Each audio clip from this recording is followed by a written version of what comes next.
Hello everyone, उम्मीद करता हूँ कि आप सब अच्छे से खैरियत से। तो आज इस वीडियो में मैं आप सबका शुभविजय चक्रवर्ती हाजिर हुआ हूँ एक हिंदी सिनेमा का रिव्यू लेकर। तो उस सिनेमा का नाम है बंदर, जो कि 5 जून को रिलीज़ हुआ थिएटर्स में।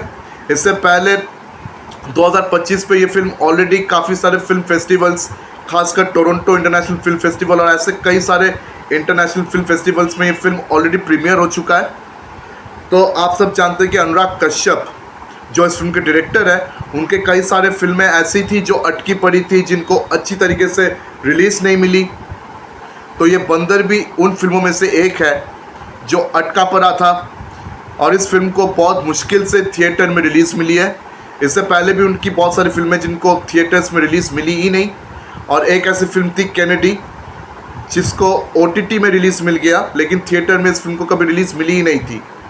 तो इसी चीज़ के वजह से अनुराग कश्यप ने बॉलीवुड में काम करना छोड़ दिया और आजकल वो साउथ की इंडस्ट्री में काम करते हैं।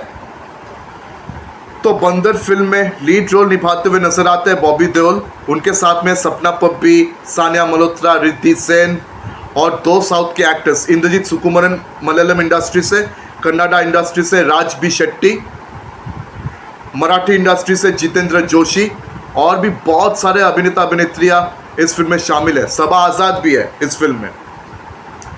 तो इस फिल्म की जो कहानी है वो आपने मोर और लेस इसके ट्रेलर में देख ही चुके हैं कि बॉबी देओल का जो कैरेक्टर है समर मेहरा, वो एक बहुत बड़े स्टार है, लेकिन आजकल उनकी स्टारडम जो है वो घटता जा रहा है, लोग उनको भूलते जा रहे हैं। तो वो अपने स्टारडम को गिरते हुए देख रहे हैं। मतलब पहले वो बहुत मशहूर थे फिल्म और टीवी स्टार के तौर पर, लेकिन अब जो है उनका स्टारडम वो गिरता जा रहा है, लोग उनको भूलते जा रहे हैं और उनका उम्र भी 50 साल के ऊपर हो चुका है। लेकिन उनकी एक बुरी आदत है 25-26 साल यानी कि अपने से आधे साल की लड़कियों को रोमांस करने का, उनके साथ सेक्स वगैरह ये सब करने का। तो ये उनकी एक बुरी आदत है और एक दिन उनकी यही बुरी आदत उनको जेल में घसीट देता है।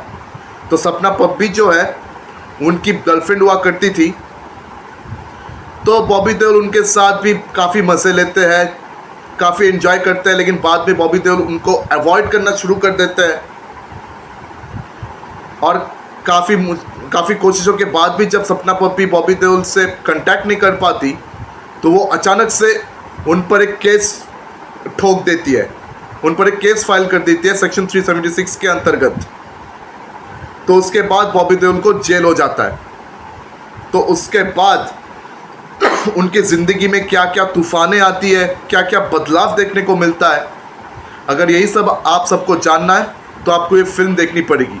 तो देखिए, ये फिल्म मेन स्ट्रीम बॉलीवुड फिल्मों जैसा बिल्कुल भी नहीं है, बल्कि एक बहुत ही पैरेलल तरीके का फिल्म है। और अनुराग कश्यप ये हमेशा से एक पैरेलल फिल्म मेकर रहे हैं। हाँ, उन्होंने कुछ फिल्में ऐसी की है जो कि मेन स्ट्रीम बॉलीवुड मतलब फिल्मों के अंतर्गत होता है, जैसे कि उनका एक बॉम्बे वेलवेट था जिसको मेन स्ट्रीम बॉलीवुड फिल्मों की तरह गिना तो जाता है, लेकिन खैर वो फिल्म बहुत बड़ा डिज़ास्टर हो गया था। वरना अनुराग कश्यप इससे पहले और इसके बाद हमेशा छोटे बजट की फिल्मों में काम किया है बतौर डायरेक्टर। तो बंदर का भी बजट कुछ ज़्यादा नहीं है, क्योंकि बॉबी देओल यहाँ पे लीड रोल प्ले कर रहे हैं। और इस फिल्म को इंटरनेशनली रिलीज मिली है as monkey in a cage.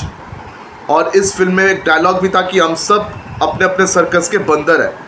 खासकर जब बॉबी देओल को जेल हो जाता है तो उनके बाद उनकी जो ज़िंदगी है वो पूरी तरीके से बदल जाता है। इससे पहले वो एक प्रिविलेज स्टेटस, एक प्रिविलेज लाइफ लीड कर रहे थे, जिसके तहत वो तरह तरह की लड़कियों के साथ जब चाहे इश्क लड़ा रहे थे, जब चाहे उनके साथ सेक्स कर रहे थे, जो मन में चाहे वो कर रहे थे, कोई रुकावट नहीं था। लेकिन जब एक बार उनको जेल हो जाता है तब उनको समझ में आता है कि उन्होंने अपनी ज़िंदगी में क्या क्या गलतियाँ की हैं। और जेल के अंदर आप चाहे प्रिविलेज्ड इंसान हो या चाहे आप गरीब घर के हो या किसी भी घर के हो, जब आप जेल के अंदर होते हो तब आपका कौन सा प्रिविलेज स्टेटस है, आप कौन से टाटा बिरला के बेटे हैं, आप कौन से काम वाली बाई के बेटे हैं, कौन से आप मिडिल क्लास के बेटे हैं? आप तो जेल के अंदर बस एक क्रिमिनल है जो अपना ट्रायल ख़त्म होने का इंतज़ार कर रहा है, जो जेल से बाहर निकलने का इंतज़ार कर रहा है।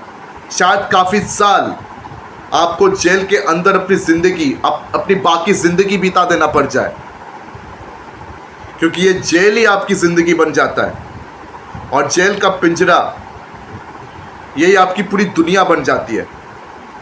तो इस तरह से एक स्टार, मतलब एक स्टार जो एक ज़माने में टीवी और सिनेमा में मशहूर थे, अब वो किस तरह जेल के अंदर अपनी नई ज़िंदगी को बिता रहे हैं।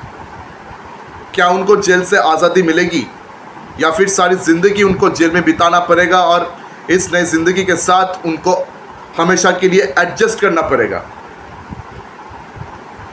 तो यही बन जाती है इस पूरी फिल्म की कहानी। तो इस फिल्म में कमेंट्रीज बहुत सारे हैं। तो इस फिल्म के जितने भी मैसेजेस हैं, अनुराग कश्यप की जितने भी फिल्म के जो मैसेजेस हैं, वो कभी भी आपको ऑन द फेस डायरेक्टली दिया नहीं जाता। आपको ये फिल्म देखकर ही, आपको सारी उनकी फिल्में देखकर ही समझना होता है कि मैसेजेस क्या है। तो पहला मैसेजेस है ये सेलिब्रिटी वाली कल्चर के ऊपर, कि सेलिब्रिटीज़ को कुछ भी करने की आज़ादी होती है, लड़कियों के साथ जब चाहे कुछ भी कर लिया, जो चाहे कर लिया, लेकिन वो सेलिब्रिटीज़ है तो आम आदमियों की तरह उनको नापा नहीं जाएगा, आम आदमियों की तरह उनको भुगतना नहीं पड़ेगा। लेकिन जब एक सेलिब्रिटी, उनको ऐसा जेल हो जाता है तो उनके लिए बॉस जेल के अंदर बिताना कितना मुश्किल होता है, ये बात उम्मीद करता हूँ कि आप सब समझते हैं। कन्नाडा इंडस्ट्री का एक सुपरस्टार याद है, दर्शन, कन्नाडा इंडस्ट्री के सुपरस्टार, जो अपने ही फैन रेणुका स्वामी के खून के सिलसिले में जेल के अंदर बंद है। और ये शायद वो पहले फिल्म के सुपरस्टार है जिनको सज़ा हो गई है, जिनको जेल के अंदर बंद किया गया। इससे पहले भी कुछ सुपरस्टार्स बंद हुए, जैसे कि संजय दत्त, उन्हें भी जेल के अंदर अपनी सज़ा काटनी पड़ी है। आज दर्शन, वो भी जेल के अंदर अपनी सज़ा काट रहे हैं। तो कुछ ऐसा ही हाल या बॉबी देओल के कैरेक्टर का हो रहा है, समर मेहरा। और आपको तो याद ही होगा कि बॉबी देओल पहले स्टार हुआ करते थे, तो उनका भी स्टारडम ख़त्म हो गया, बॉबी देओल को काम मिलना बंद हो गया था, आपको याद है ना। तो बॉबी देओल कुछ हद तक जैसे अपने कैरेक्टर को प्ले कर रहे हैं, लेकिन उनके कैरेक्टर में और भी कई सारे ऐसी चीज़ें हैं जो उनकी ज़िंदगी के साथ, मतलब जो उनकी ज़िंदगी में नहीं हुआ। तो उन चीज़ों को प्ले करना, तो उस रोल को प्ले करना बॉबी देओल के लिए सच में बहुत मुश्किल काम था। और बॉबी देओल ने इस मुश्किल काम को बखूबी से निभाया है। बॉबी देओल का काम बहुत बढ़िया रही है एज एन एक्टर, और सपना पप्पी ने भी बहुत बढ़िया काम किया। रिद्धि सेन ने अच्छा काम किया, सानिया मल्होत्रा का भी काम अच्छा रहा है।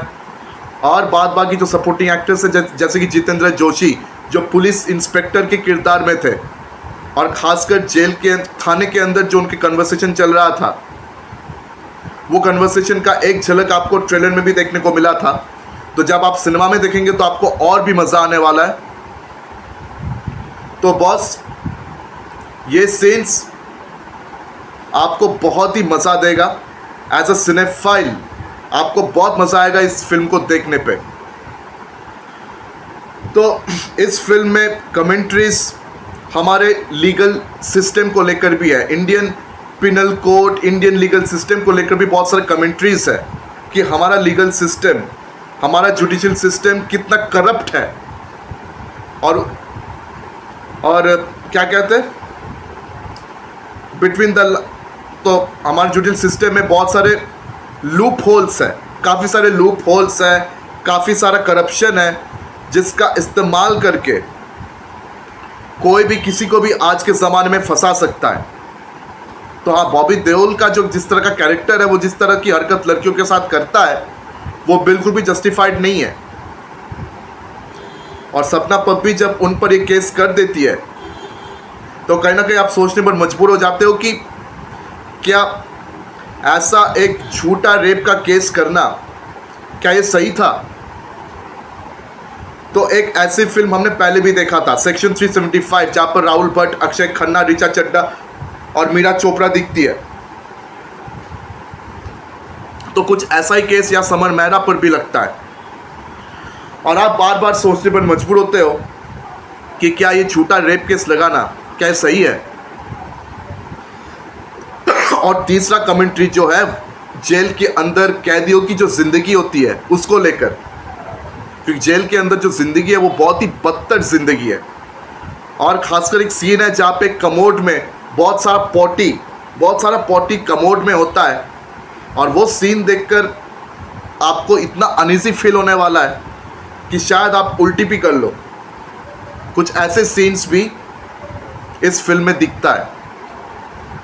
और जिस इंसान को सालों साल जेल होता है ना, वो जब जेल में सालों साल होता है तो उसकी ज़िंदगी पूरी तरह बदल जाता है, उसके सपने बदल जाते हैं, और उस इंसान को इस जेल के अंदर एडजस्ट कर लेना होता है, अपनी नई ज़िंदगी के साथ उनको ऐसे ही चलना होता है। और इस फिल्म में ये दिखाया गया है कि हर एक इंसान जो है अपने ज़िंदगी में एक बंदर की तरह ही है। ये जो हमारी ज़िंदगी है, यही ज़िंदगी एक सर्कस जैसा है, और इसी सर्कस के हम सब बंदर हैं।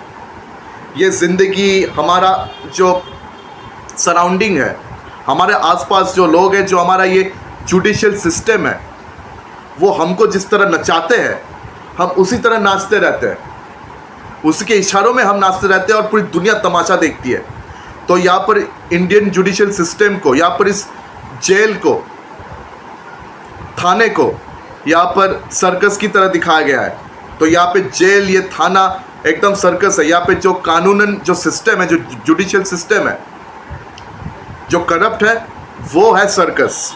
और इस जेल के जितने भी कैदी हैं, जितने भी लोग हैं जिनके ऊपर ये सेक्शन 376 की चार्ज लगी है, 302 का मर्डर की चार्ज लगी है, वो सब इस जेल के यानी कि इसी सर्कस के बंदर हैं, और वो सब इसी जुडिशियल सिस्टम के इशारों पर नाचते रहते हैं। उनके इशारों पर उनको अपनी पूरी ज़िंदगी गुजारना होता है, और पूरी दुनिया तमाशा देखता रहता है। तो अब समर मेहरा यानी कि बॉबी देओल के कैरेक्टर के साथ भी कुछ ऐसा ही हो रहा है।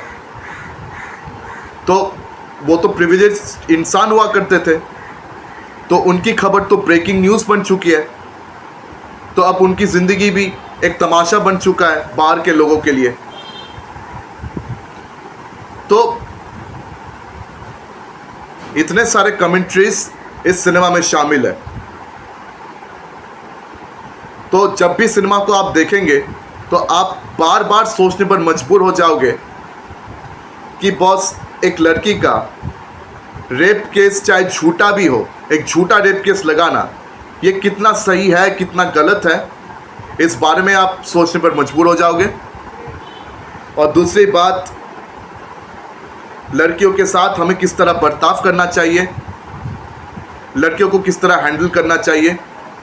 और तीसरी बात, जेल के अंदर जितने भी क्रिमिनल्स होते हैं उन सब का अपना अपना कहानी होता है, और सबके सब अपने कहानी में निर्दोष, इनोसेंट होते हैं। लेकिन हमको ये नहीं पता कि वो जो कैदी है वो असल में निर्दोष है या दोषी है, असल में वो कसूरवार है या बेकसूर है, ये हम नहीं जानते। और हमारे लिए मुश्किल हो जाता है इस बात को जानना। और अक्सर ऐसे सिचुएशन हमारी ज़िंदगी में आते हैं जहाँ पर हमको एक साइड पिक करना होता है, लेकिन हमको ये नहीं मालूम कि कौन से साइड में हमको जाना चाहिए। और समर मेहरा की ज़िंदगी के साथ भी कुछ ऐसा होता है, जब जेल के अंदर उनको एक साइड पिक करना होता है। अब कौन से साइड में जाकर उनका फ़ायदा है या नहीं है, ये उनको वहाँ समझ नहीं आ रहा है। तो अक्सर हमारी ज़िंदगी में भी ऐसी चीज़ें होती है जहाँ पर हमको ये समझ नहीं आता कि हमें कौन सी तरफ होना चाहिए, कौन सी तरफ जाके हमारा फ़ायदा होगा या कौन सी तरफ जाके हमारा नुकसान होगा, ये हमें समझ में ही नहीं आता है। तो ऐसे बहुत सारे कमेंट्रीज जो है वो इनडायरेक्टली हमें यहाँ पर दिखाया जाता है। तो अगर आप एक ट्रू सिनेफाइल हो और अगर आप ऐसे सटल नुआंस्ड फिल्में देखना आपको पसंद है तो आपको ये फिल्म ज़रूर देखनी चाहिए। मैं तो कहता हूँ कि आप इस फिल्म को ज़रूर देखिए। अभी तक शायद ये फिल्म थिएटर्स में चल रहा हो, या कुछ ही दिनों के अंदर ये फिल्म जो है थिएटर से बाहर निकलने वाला है। एक बात तो भाई साफ है कि इस फिल्म को बहुत अच्छी तरीके से रिलीज़ तो नहीं मिली है, लेकिन ये एक बहुत बढ़िया फिल्म बनी है और ये फिल्म हम सबको देखना चाहिए। हम सबको ज़िंदगी की बहुत सारी सीख इस फिल्म को देखने से मिलेगी, इस बात पर कोई शक नहीं है। और यहाँ पर कॉकरोच को लेकर भी एक मैसेज है, कॉकरोच को लेकर भी एक बहुत बढ़िया कमेंट्री है, बहुत बढ़िया मैसेज है। अक्सर हम देखते हैं कि कॉकरोच एक ऐसा प्राणी है, चाहे उनको जिस हालत में भी ढकेल दो इनको कुछ फ़र्क ही नहीं पड़ता है, ये सरवाइव कर जाते हैं। तो इस कमेंट्री का बहुत अच्छी तरीके से यहाँ पर इस्तेमाल हुआ है, इस बात पर कोई शक नहीं है। तो बाकी भाई आप लोग इस फिल्म को देखकर ही पता लगा लीजिए, और कुछ कहना मेरे लिए यहाँ पर ज़रूरी नहीं है। अगर मेरी वीडियो आप सबको पसंद आई हो तो मेरी वीडियो को लाइक करें, ज़्यादा से ज़्यादा शेयर करें और मेरे चैनल को सब्सक्राइब करना आप बिल्कुल भी मत भूलिए। तो आज आप सबसे विदा ले रहा हूँ, फिर मुलाकात होगी अगले वीडियो में। धन्यवाद।